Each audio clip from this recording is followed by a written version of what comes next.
Well, federal workers at Yellowstone National Park back to work and happy to be doing so. MTN's John Shearer was at the park and has more.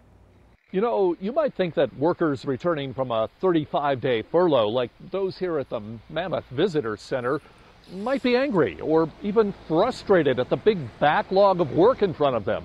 But we found much the opposite. They were happy. They were really happy to be back at work. That certainly seemed to show at the Mammoth Visitor Center, where staffers are once again helping people find animals and learn trails in the park.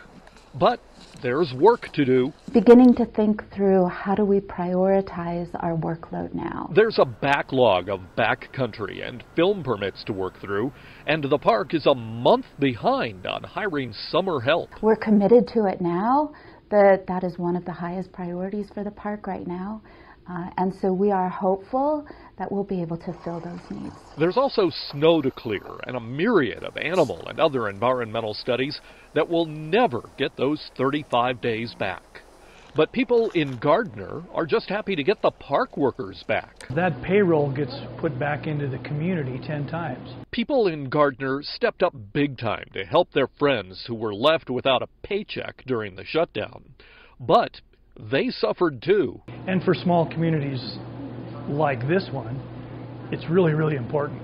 Because community matters here.